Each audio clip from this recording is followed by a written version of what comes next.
You're listening to Cards to the Moon, a podcast about trading cards from both a collector and investor perspective. We hope you'll stick around for the ride as we take a deep dive into the state of the hobby, share some hot takes, hopefully some useful advice, and fun stories along the way. Hey guys, welcome back to Cards to the Moon. This is episode 62. My name is Clark from 5 Card Guys, co-hosting with Hyung of Integrity Sports Cards. And John, who is usually here with us, couldn't make it today, but not to worry. In his place for this episode, we are welcoming back, by popular demand, our good friend Will. Glad to have you back, Will. Hi guys, welcome. I'm glad to be back. I'm so nervous that I said welcome. Ever since the first time I was on the show till now, like I was like your first guest or guest host, and then after that you had like Costa Cards, you had Scotty B, you had like monsters in the hobby. Okay. All right. Actually, off the top, I wanted to throw things to you, Will, about your experience at the recent Sports Card Expo in Toronto. I know you were on a mission and you got some trades done. So do you mind sharing what you got out of the local card show, you know, what you thought about it in general, and afterwards what plays you made at the Sport Card Expo? Yeah, I'd love to share. It was my first time at the expo. I think in December there was a smaller trade show that I set up a booth at, and I just came by, and I was only there for like an hour, and I didn't bring any cards to that show. But this one I knew it was going to be big, so I wanted to bring a bunch of cards. I wanted to make a bunch of moves, and I did. Like I moved a bunch of my low end base garbage that Hyun was telling me from the start when I started collecting. Like, don't buy those. And I was like, no, it's good value. I can make money on these. So just to summarize, low end, I got rid of 4 or 7 Bichette paper. Nice. 4 chromes, a pink refractor. I got rid of 4 Tatis papers, a chrome Tatis, an SGC 10 pink Tatis. I got rid of Lewis Robert chromes, an Acuna paper, US 250. Right. Highlight was I got rid of Keston Hiura chrome prospect. I think I valued it at like. Who was taking those? You know what? A really good contact that I've made in this industry, and I'm not gonna put their name out there, but they were kind enough to take that off my head. Oh man, you might have to share that contact info in the private chat. Yeah, I got some stuff. Yeah, exactly. I of those, but I was also able to. I also traded away some nicer stuff. Like I had a PSA 9 Vladdy Kaboom, and I was happy to trade out of that because I actually have a Vladdy Kaboom SGC 10, Vladdy Kaboom PSA 10, and a Vladdy Kaboom BGS 9.5. Wow! And so, who needs the PSA 9? Yeah. And the Vladdy Mystery Rookie Auto PSA 9, and I love that card, but I think I want to trade up to a 10 at some point. A second year Gold Cup super short print of Vladdy, where he's kind of holding the baseball bat in his hand. Yeah. And then I traded away the Mike Trout auto card that I ripped when we were all over at Hyung's house and having a group break. Oh, right. That's right. Yeah. So I traded all in all 31 cards for a combination of cards and cash. Holy. Yeah, just a couple of the cards that it was a lot of work. It was a hustle and a half. Yeah. But the key cards that I got back were a Jazz Chisholm Stadium Club rookie auto, and it's an orange foil out of 5. Oh wow, nice! Yeah. I didn't know you picked that up. Yeah. The guy who was at the booth, he bought it a while ago. He couldn't sell it for anything, so he gave me a good deal. He gave it to me at kind of near what he bought it for. Right. An Ohtani photo variation rookie card, an Acuna Purple Chrome rookie auto. And the thing that I'm happiest about is I was able to get a Lewis Robert Independence Day parallel out of 76 PSA 9. Sweet. I feel like if he ever gets, I don't know, just if he starts doing what he's supposed to be doing on the field and gets more hobby love, that card's going to just shoot up. So, so those are pretty much, huh? No, I'm telling you, like when I was there, like, and I seen the rush kind of come in, and there was Will just on a mission, just going down the aisles, fast paced. Like he was getting after it. Initially, my wife only let me go on the Friday. So that Friday that I was there, I was hustling. I walked through every aisle, saw every booth, targeted the cards that I wanted, and just made sure that like I knew where everything was, and I knew which cards I wanted to get and all that kind of stuff. And then my wife was generous enough to let me come on the Sunday, and actually the Sundays where I made most of the trades. So, oh, nice. But yeah, it was the one takeaway that I have is a fear. I had a lot of fear going into the show, and I think a lot of first time like noobs, they have a lot of fear. Like I had a lot of irrational thoughts, like what if I get ripped off? What if I get mocked for my cards? Like they're like, oh, those are your cards. Right. even just like the fear of rejection, like Sure. just getting over that. And then I was like nervous to approach people and tables, but once I made my first trade, it was like, oh, it was addicting. Yeah, for sure. I popped that trade share and I just couldn't get enough. I wanted so much more. But yeah, so no, you seem like a natural, man. Like I've followed you to a couple of tables, and Will is like a pro. Like I just followed his lead, sure. kind of. I think that's just in general, like. Will, I know Will, he's a sales guy at the end of the day, right? So it's like he knows how to wheel and deal, and it helps in the hobby, right? And you see like a lot of younger kids too. I love it when the dad and son, teaching them the ways, and they're trading up and learning all these business skills really into selling, right? So I enjoyed the card show for that, just seeing people hustling and making deals like Will. Like that's a big day. That's a big weekend for Will, and for his first time. That's you went to work. Kudos to you. Yeah. Yeah, I'm looking forward to the one in November. I think now that I got one under my belt, I think the next ones will be a lot more fun. I think you could like move into higher cards, right? You got rid of most of your base and all the pink refractors, and now that you have a decent collection, you could even trade up from those. So that's always a cool thing.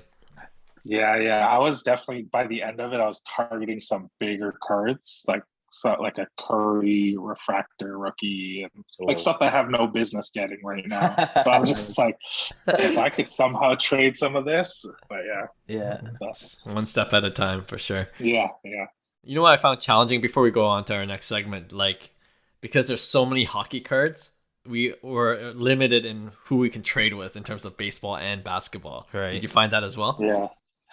Yeah. Actually, I'm not interested in hockey at all. Like when I was a kid, I collected hockey cards, but now it's like there was just so much hockey, and just it actually kind of helped though, because one of the pieces of advice that I think you guys gave me was like target a booth or a vendor that has like one baseball card amongst his many hockey cards, because most likely he does not value that baseball card at all. Right. And there was one booth that was like that, and I was just able to get a pretty good deal because the guy could care less about that one baseball card. So sure, I was able to trade it into that one.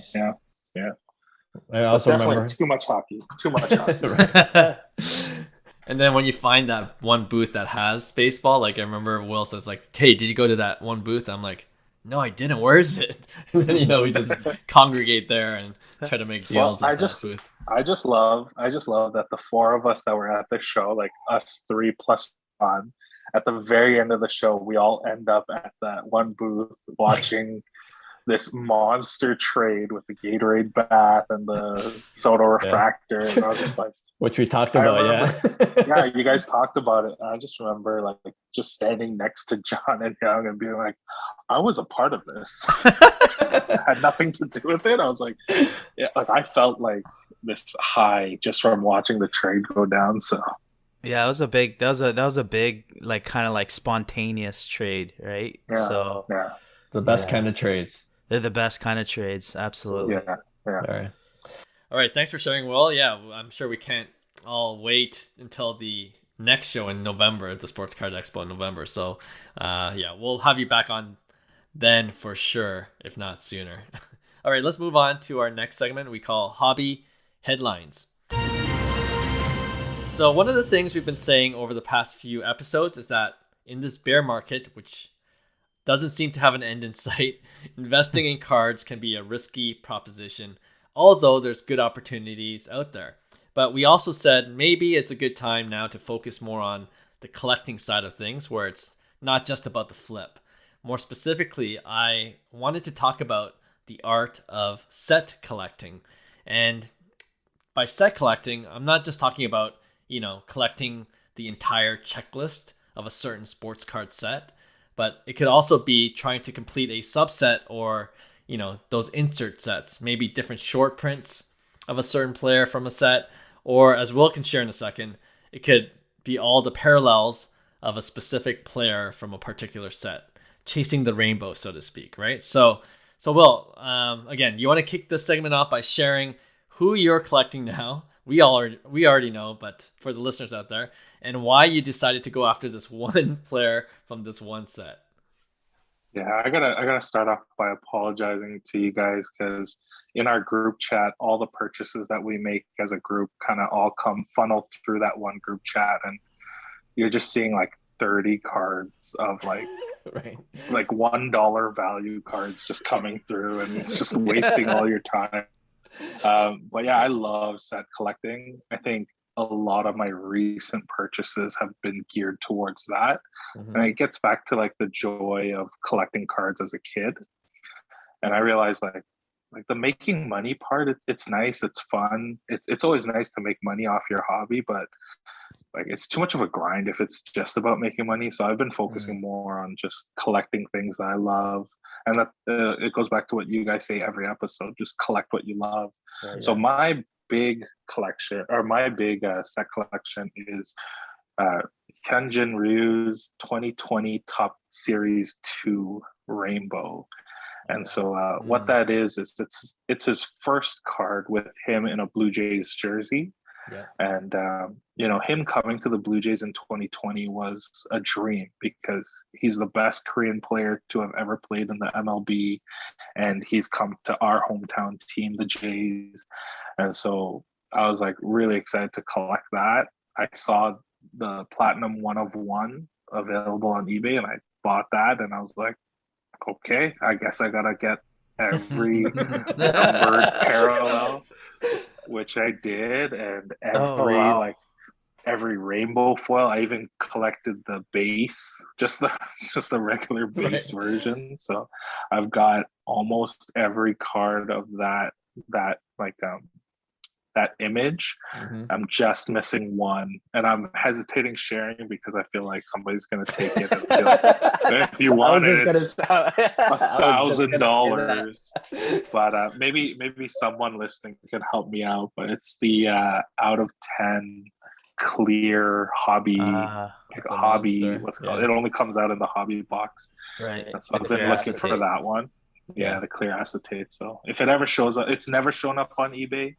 But if it does, I'm gonna swoop it up, or one of your listeners will. Yeah, we gotta help Will get that card somehow through 5 Card Guys marketing. Clark, you have more reach there. I'll try to do my best, and the hobby's full of good people. So yeah, hopefully. I mean, it's honestly like probably a $5 card.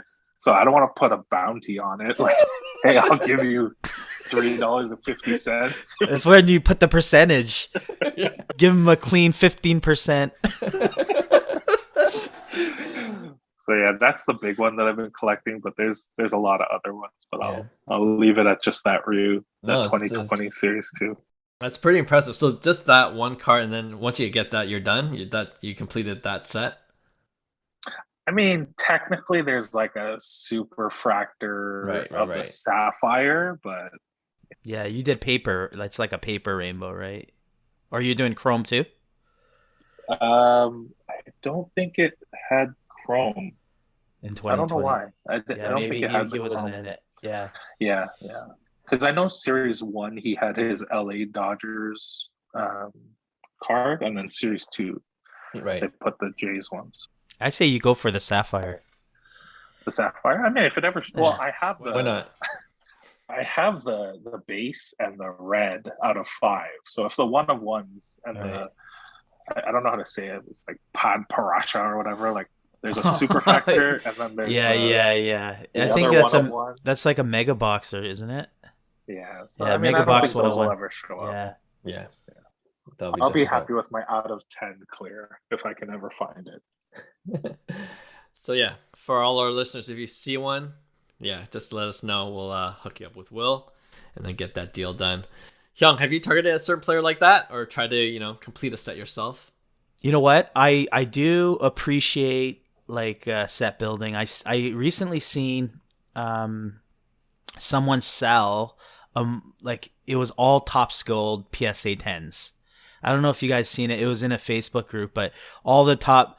It was like Acuna, Tatis, Soto, Wow. Ohtani, Austin Riley. List goes on, but it wasn't all the big dollar players either. It was like solid, just Topps Gold, and as a set, it looked like it wasn't even set. It's just random rookies, but in Topps Gold PSA 10, right? So when I seen it as a whole, I think there's a lot of value to that too. That's an enormous amounts of like time and energy spent on hauling that financially, and even like having to look for it and pull the trigger when nobody's wanting to maximize on that dollar, right? So yeah, I mean, like stuff like that I really appreciate. Like I think I mentioned on a previous episode, like the Luca Silvers, somebody was doing year after year. So they had the silver PSA 10 in 2018, the Prism, and then 2019 second year Prism, silver PSA 10,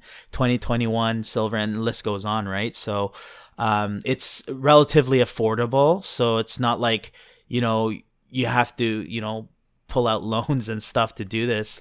Like I think it's something that we touch upon all the time about buying what you love or collecting what you love, right? So stuff like that ends up becoming kind of eye candy almost, right? When you see kind of like a set, I did it a bit. Like I love the Independence Day parallel, and one of my goals is to own, like, because Independence Day is relatively new.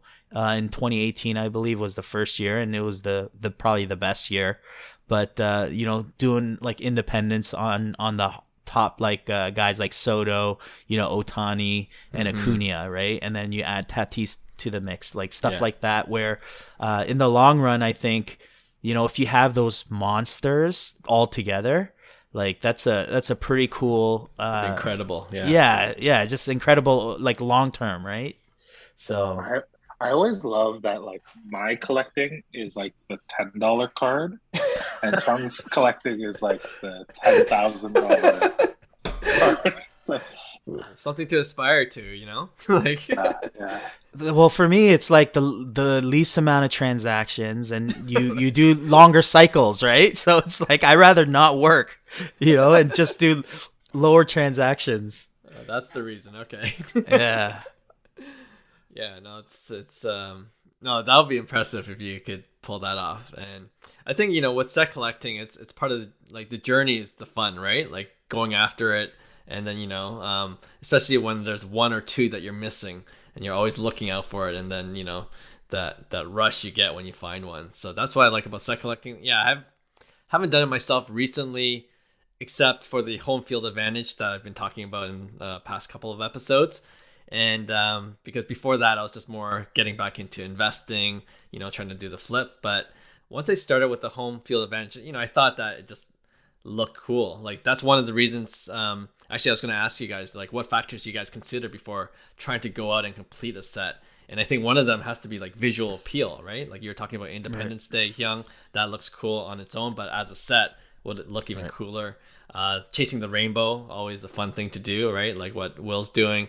And with the home field advantage, I just like the look, you know, like it's a ripoff of the Panini Downtown, but I don't care, you know. It's like it's you know, another thing is that it was doable. It's a checklist of 10, so I know I could try to complete it. And you know, of course, the projected cost to complete a set is also a factor. So I actually just completed that, and Will donated his Bryce Harper home field advantage to me to help me complete that set. So I appreciate that, Will. The only thing is, go ahead. No, it's just like I messaged you and I was like, man, I've honestly learned so much from the podcast and just so much from like talking cards, like in our group chat and stuff like that. I feel like I owe you and Hyung and John so much more. So I was like, you can have that Bryce Harper. Like I was just happy to pull it. Like I was just ripping garbage Top Series 1 blister packs. And I was happy to find it. That's a big pull. It is. Yeah, but then the luster dropped almost immediately, and I was like, I don't even want this. So I was glad I could help you complete your set. Nice. Appreciate it. Yeah, appreciate it. The funny thing is, like now with Top Series 2, they came up with another set of home field advantage. Right. So I don't know if I'm happy about it or sad about it. Like, oh man, I gotta go for it. The Wander looks good. Now. The Wander looks good. I think Wander that's going to nice, be a nice long-term card too. I'm not going to make the same mistake though of going after it right away like I did with this one, you know, with the Vladdy where I paid $150 and now it's like $40. Yeah. Aaron Judge, which is like I paid $100 for that, now it's like $40 too. So I think the last time I checked, the Wander Franco was like over 200 for one. Wow. Yeah. So so I'm that's sure gonna that's going to go down. Yeah, I'm just going to wait it out a little bit. And then I'll attack with, and then along with all of Will's $10 cards, you guys will see my home field advantage $20-$30 cards in the mail. But yeah, that'll be my next set, I guess. Going after the Series 2 home field advantage subset. Anything else you guys think about when you think about completing a set other than visual appeal, projected cost? Anything off the top of your head? Well, I just say just don't try to rip and achieve that, you know. Like I know set collecting is, back in the day when we, set collect checklists, like, you're ripping to complete sets, and people still do that, and people come back to the hobby and they actually start with that. Right. They build like a set of top, but then it just makes no sense in terms of like financially. You're just literally getting crushed, right? So and you'll get like doubles, triples, quadruples. You could probably build like refractor sets. You know what I mean? I have to confess something. That's exactly what you did, right? So because I couldn't find this out of 10 clear Ryu, and it was 2020 Series 2. That's Lewis Roberts' release. Mm-hmm. I bought 3 hobby boxes thinking somehow magically the clear out of 10 would be in one of those 3 hobby boxes. I didn't even get an auto out of those 3. You know, you always get the relics. I always get the relics. That's brutal. So brutal. That's how desperate I was getting to get this out of 10 clear. Oh jeez, that's definitely the worst way, Hyun. That's definitely the worst. Yeah, you definitely don't want to rip. Try, just buy singles is what I'm saying. Yeah. You can get started by buying a couple boxes, and then if you see a set that you want to complete, for sure, target them specifically on eBay. All right, all good advice. Hope we inspired some collectors out there to try to complete a set of their own for fun, especially with this bear market. Like investing and flipping is a lot more difficult to do. So might as well really go back to the basics and collect what you love. That's what we always say. All right, let's move on to our next segment we're calling Dead Wrong. We actually did this before and we haven't done it in a while, but we want to, hold ourselves accountable. So in this section, it's about any plays we made that didn't turn out so great for us. Like, are there any cards you sold at a big loss, or you're still holding the bags on. I'm sure there's a lot of cards we invested in that are now a fraction of the cost because of this bear market we're in. But yeah, I could start for this section. And this is I think this is kind of out of my control, but I ripped open a 2021, I think it's 2021 Topps Chrome baseball set with you guys actually. Right. And I hit that base Lewis Robert. And, I'm sure a lot of us hit that base Lewis Robert. So this was when the hobby was still hot. The economy was doing well and base cards had some value. And I decided to get it graded, submitted it to PSA, finally got it back over a year later. And I sold it at the Sport Card Expo for $30 Canadian, right? So I got back the cost of grading at least. But yeah, I was dead wrong about, I was dead wrong about getting pretty much all my base cards graded, as it turns out. Who could have known? I got one more, but yeah, I'll throw it to you guys. You guys have one to share yourself? For me, basketball just absolutely demolished me. Just in general, like guys like Trae Young, like I don't know, like there's some cards that I'm like, Trae Young's so good, and his cards are worth nothing, right? So a lot of stuff like his courtside base. I know it's base, but it's still low pop, and it's out of the 2018, select set, which had Luka's courtside, and at the time Luka's courtside was astronomical, right? So you would see the potential in that card, and then it was that story of how low can it go, right? Like there's support here, and then it breaks up, it just keeps on going, right? So I mean, I've sold at a loss just to kind of recycle money, but I've also been buying even cheaper than I sold, right? So it's like as I keep on selling, I'm buying though, right? Like I'm buying back on a cheaper price, because there's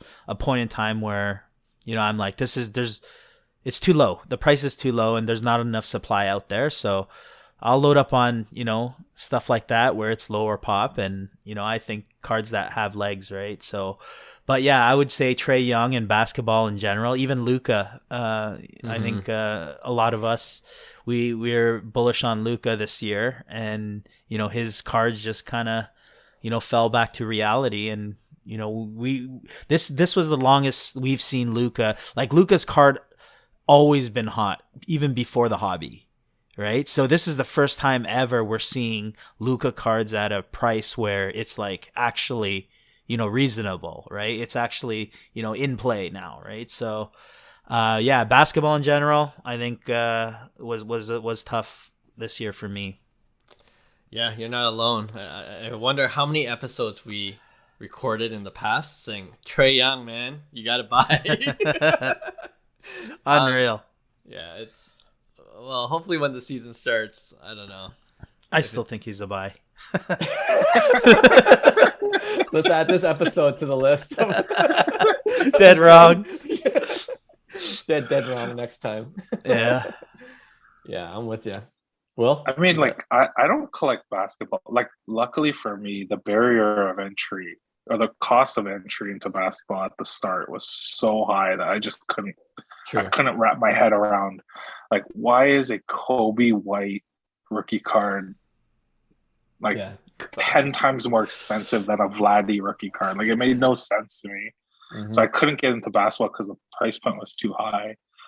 But I don't understand. Like, Trae Young is he is so talented, and he's leading that team, and just like, how is he not a buy? So I don't know. I don't play in the basketball market, so I don't know. You dodged a bullet. I did. Except I bought like 2 De'Aaron Fox rookie cards, thinking like, and that's actually one of my dead wrong things. Like, thinking that I would care about sports and cards, or like players that I just actually don't care about, thinking that they would become valuable to me, and just like, it's so useless. Like, I hated looking at those De'Aaron Fox cards. I was so glad to trade them away. But I guess my dead wrong is like loading up on base, like I've joked about before. Yeah. I think the bow papers I was getting at about like 90, 100, and the bow chromes were like almost 200.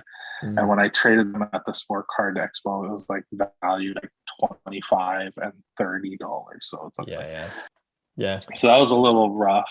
I would say my biggest dead wrong though is Nick Madrigal. I really thought that he was gonna be a thing. So I bought an orange out of 25 Topps Chrome rookie auto. And I remember showing it to Hyung, and I was like, Hyung, look at this sick card I got.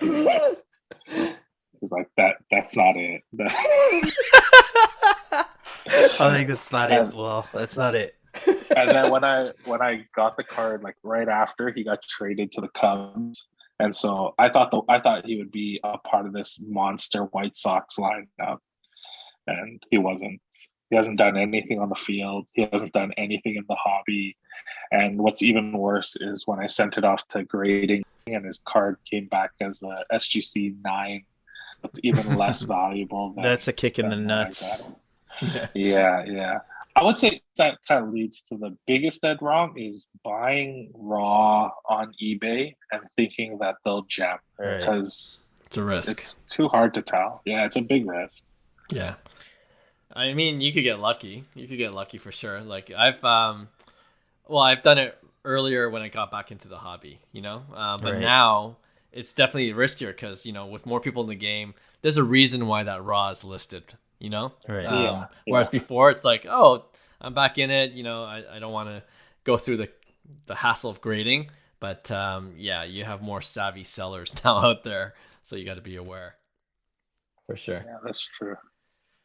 Nick Madrigal, to your credit though, like he was a top prospect, right? Like he had some hype built in, but we said it, I think like in one of our interviews with Scotty B Cards, like prospecting is highly risky to begin with.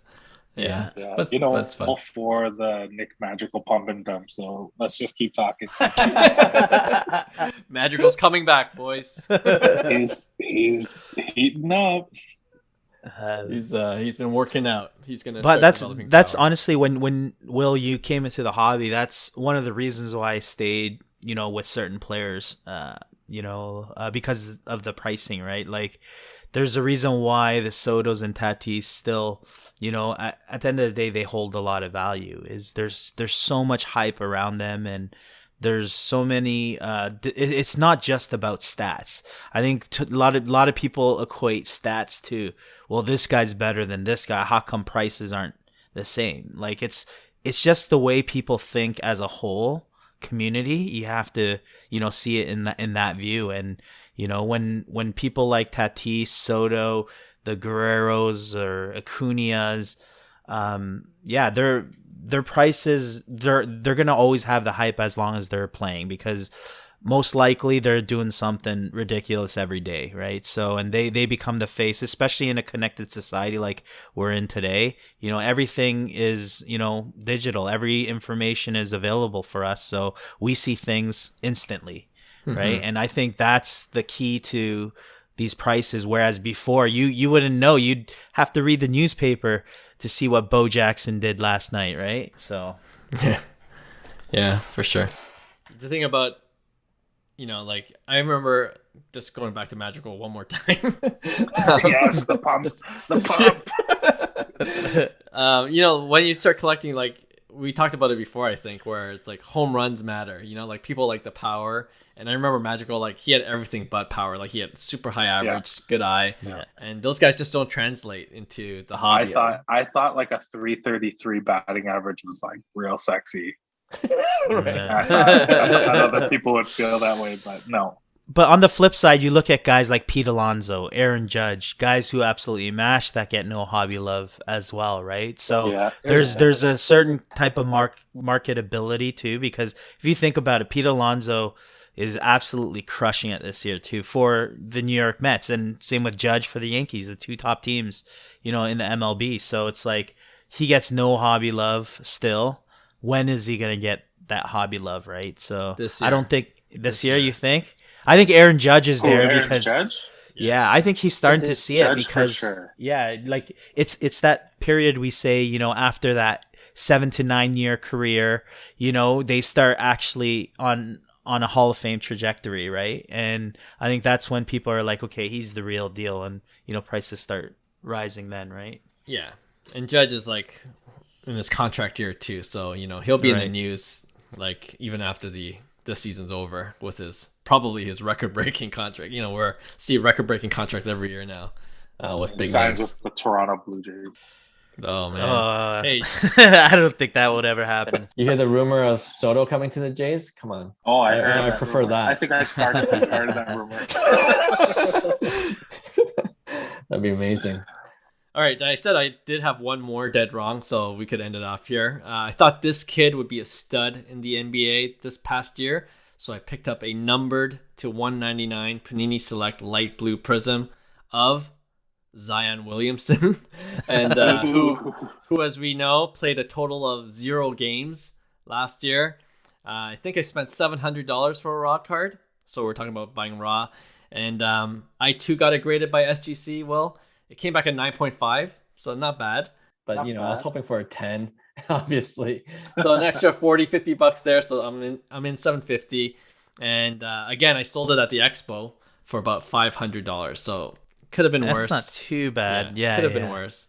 And hey, maybe Zion has a great comeback season next year, so the guy who bought it off me might have made the better move. But in this market, I'm just cutting my losses whenever I can to, like you said, Hyung, to reinvest in a more sure bet, in my opinion, right? So like, right, yeah, put that money into a bigger card, and because all those bigger cards, as we also talked about in the last episode, those prices are deflated as well too, right? So there's opportunities there.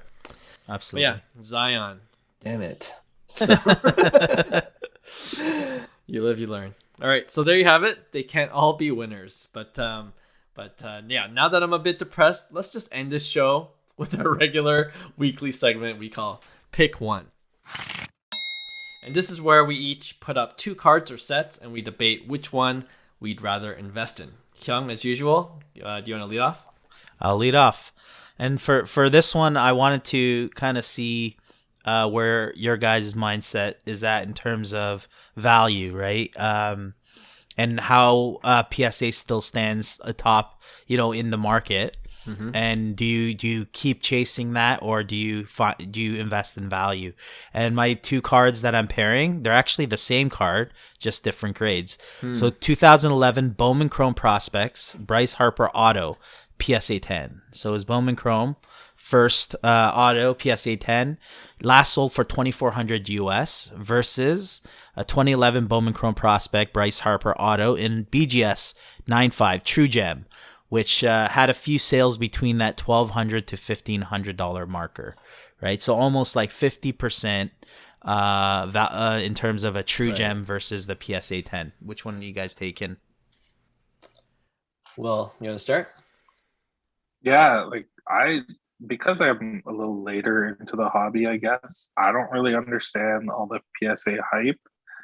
Like, as long as it's a reputable company, and I would say PSA, BGS, SGC, they're all like have the same reputation. Like, I'm not comparing it with HGA or some other slabs.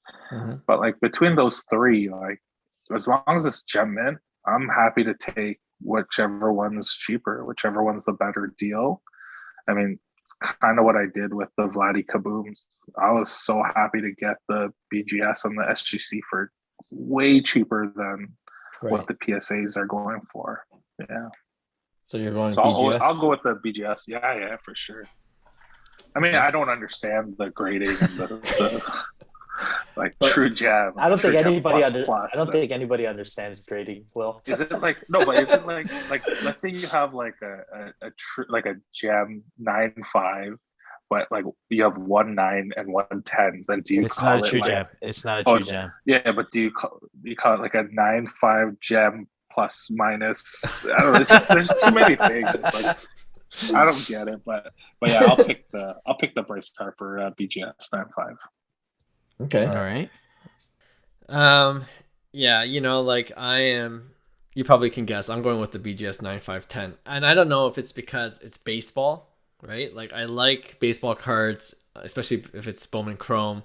You said Bowman Chrome, right? Yeah. Yeah, Bowman Chrome. Yeah, it has the auto. So Yeah. So like, I guess when I got back into it, Bowman Chrome, like the BGS slabs were just as good. OG. Yeah, Yeah. right. So if not better than the PSA, which kind of took over in recent years. Right. So I don't like Will. I don't totally understand the price discrepancy between a PSA 10 and a BGS 9.5, right? And it looks the same to me if you look at the card, All right. like in terms of condition, and yeah, it's like unless it's unless the discrepancy is close, like so this is 2x in this case, but just say it was 2,000 for a BGS 9.5 and Alright. 2,400 for a PSA 10. Yeah. I might splurge on the PSA 10 because if he pops off, the right now at least the PSA 10, Right. we'll get the a resale better, value. Yeah. Exactly, right? So if it's closer, then I'll start to consider PSA 10. Not that I like PSA 10 better, but I can see Right. that I can resell it if the player pops at a higher value. Makes sense. Just because it's the way the market is right now. But if it's like 2x, and I've seen some BGS 9.5s of certain cards be a third of the price of PSA 10s. You know what I mean? Jeez, like that's a buy. ridiculous. Yeah, that's ridiculous. So Yeah. I think a Steph Curry, the card I want is the Steph Curry Bowman 48 rookie Right. card. So Yeah, BGS 9.5 is going for about 3,000, about 3,000 probably. Maybe more now because Steph is killing it in the NBA Finals. So it's 3,000, and then I think a PSA 10 is like 9,000. Wow. Yeah, that's crazy. crazy. That's So crazy. That's I insane. can't afford a $9,000 PSA 10 Yeah. Steph Curry, but 3,000, if I sell some things, I would be happy with that card, Mm-hmm. So Yeah, so for you, it's like kind of like the ratio, the percentage of Right. the value, right? Because that's where you're making money off of, anyways, right? That difference, Exactly. essentially, right? No, it makes sense, and that I kind of paired these up to make a point. Although I agree, I would probably buy the BGS auto, but that's the whole point. All three of us said BGS, no problem. I knew it, but when we click it, it automatically clicks PSA 10. It's one of those where we end up getting it because that's what dictates the value at the end of the day, right? Yeah. So it's weird because we say it, but it's hard to do. I find like people still buy the PSA 10s, even though they see the value at BGS, BGS 9.5s. But yeah, for me, it's like, I think eventually with everything, there's inflated values, and especially through like periods of like recessions, it's a big shaking off. So you're going to see a lot of corrections is what I'm saying. And that's For where sure. you see true value. So I think that was my whole point of this post is, there's superb value in the BGS 9.5 right now, and eventually it will correct itself. Both PSA 10 and BGS of the true value, right? So I think long term too, I think BGS is a great move long term. Yeah, I totally agree with you, Hyung. Like, I think because in general, in my opinion, the PSA 10 values are pumped way higher than like a BGS 9.5 is, with the height of the hobby. So like I've already seen some PSA 10 cards just come crashing hard. You know what I mean? Right. So Yeah. remember last episode I talked about my trade for I had a Lewis Robert PSA 10 Bowman Chrome auto. Right. Yeah. And I added the BGS 9.5 Bichette refractor to get an Aaron Judge. Well, you were there when I made that trade. An Aaron Judge Bowman Chrome refractor. BGS 9.5. And I thought the value was there. Like, and the PSA 10 of the Lewis Robert was coming down hard too. Like I think I got it at 1,600, and it went as high as like almost 3,000 actually. And then with this bear market, the last one sold for 1,400. So like the volatility is huge. Yeah. So definitely typically find more value right now, at least with BGS 9.5 cards. But good point that you made with this pick one. All right, Will, you're up. Just checking back to what we were just talking about, Clark. Sure. Did we do well in those trades. Like we traded one It's like after you the guys- other to the same guy, Yeah. and like both of us left like, oh my god, we're amazing. Like we're so good at trading. We're I'm the just like, best. yeah. But that guy wasn't like a small fry. Like he was a big, Yeah, big cards. Yeah. vendor. Yeah, he had big cards. So I don't Yeah. know. I guess time will tell how we do. I know. You know what? I liked your trade when you got the Cunha from the guy. Yeah, Especially with all those like, you know, those lesser cards. You did really well. yeah. He took 4 Tatis base cards, and I was just like, okay, sure. Yeah. But yeah, I mean, like, The other thing is that I guess you never know if he has a buyer in mind, so he could make that Right. transaction easy, right? Yeah, maybe it's more liquid for him. Like he can sell Yeah, lower. I think so. Exactly. Yeah, yeah. Yeah. Okay, so my pick one. I had a really tough time thinking of pick ones. I gotta say, John's pick one from a couple weeks ago. If people haven't heard that episode, they have to go back to it. Which With one? the one where you can have one Luka Doncic like super fractor versus all the Prism Silver. I was just like, I remember listening to that podcast in my car while I was driving, and I actually pulled over because I was laughing so hard. And I was like, it's like that. Would you like to fight one horse-sized duck or like a million duck-sized horses or whatever it is? And I was like, this makes no sense. And you guys were having so much fun. And then when Hyung came back the following week and you asked him, and Hyung was just like, you could tell he was just like, what are they talking about? That was exactly going through my mind. Yeah. Hey, we admitted it. Like when Hyung was off the show that one week, we went off the rails, and we had like serious in-depth discussion and debate on this between That was John hilarious. and I. And then like Hyung comes back on next week, and he says like, yeah, he gives like a straight answer. And we're like, yeah, I guess he's right. It's like. So I was thinking maybe my pick one, I'll go something along that route, like something like pick one. You're only allowed to collect your favorite player, Right. or you're not allowed to collect your favorite player, but you can collect every other card. So I was just like, it's so dumb. But yeah, I had a hard time. But this is my pick one. Because I'm a big man, and when I did get to play basketball in high school in grade 9, I was the center of my team, even though I was like 5'7" at the time. Right. But it was a small school, so I'm a big man, and I love big men in the NBA. So I wanted to compare Shaq versus Giannis. Shaq, the original Superman, and then he dubbed Giannis the new Superman.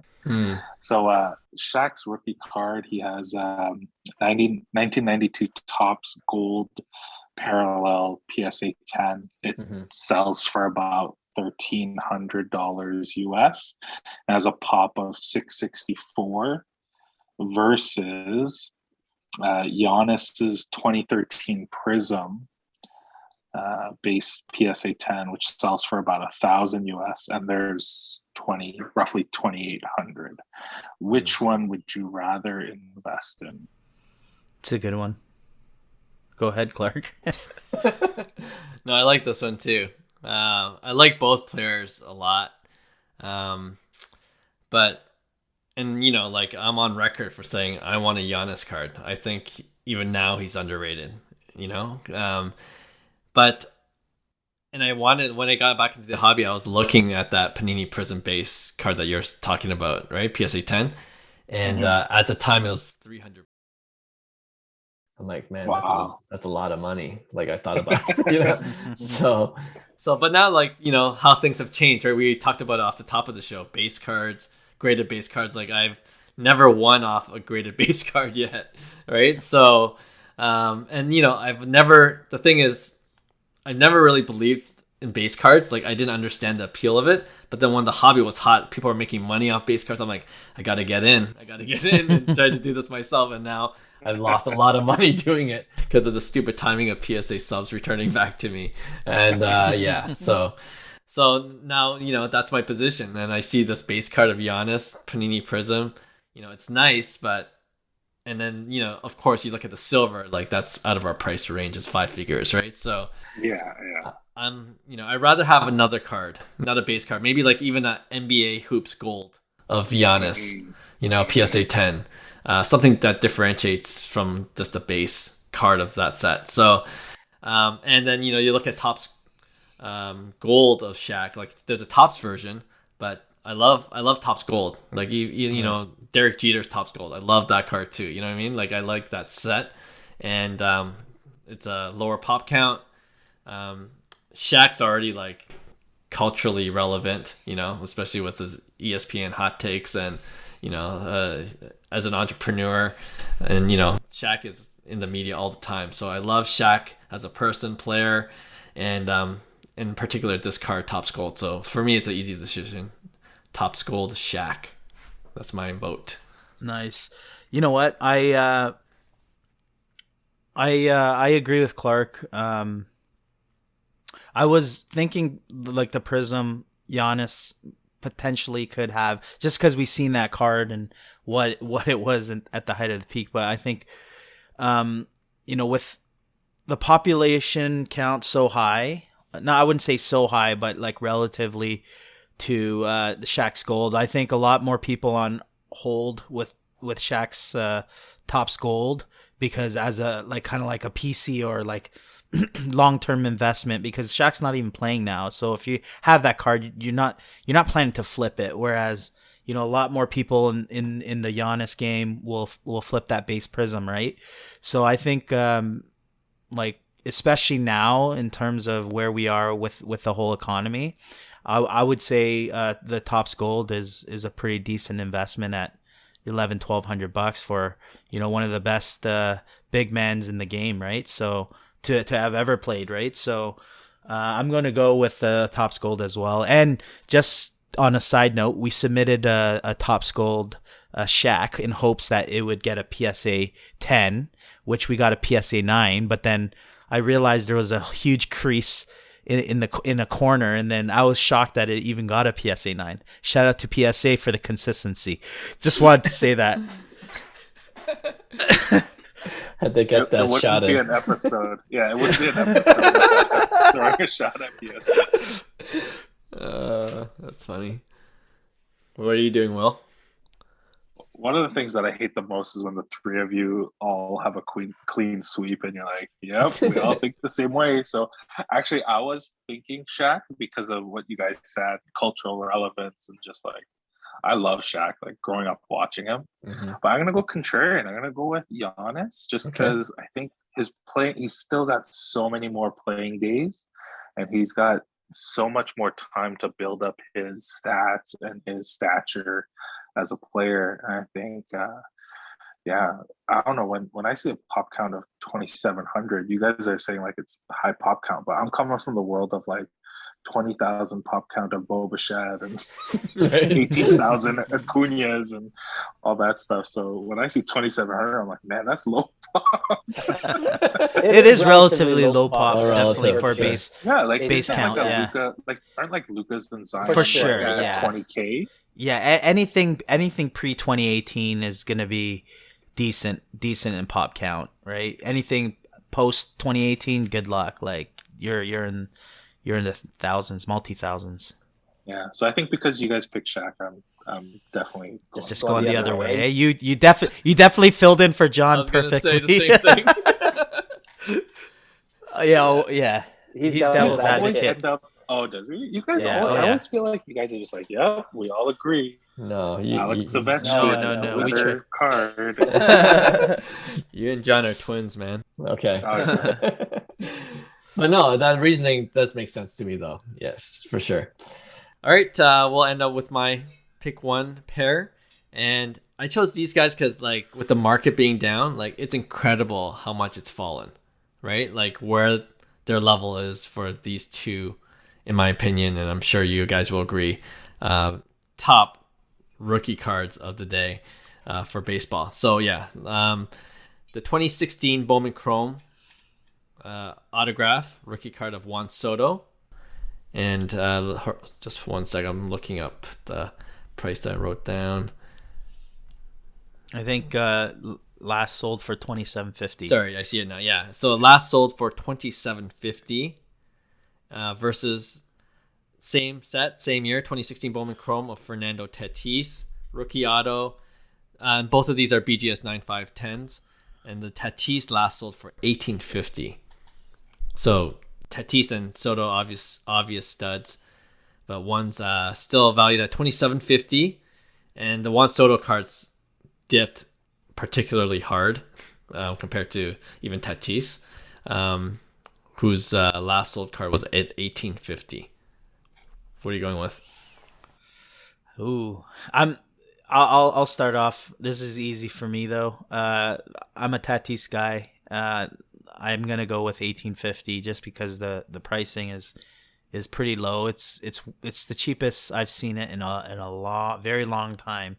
So yeah, I think you're gonna see more retraction potentially on Soto's card, but I could even see Tatis's cards going up at a point just because he's fresh.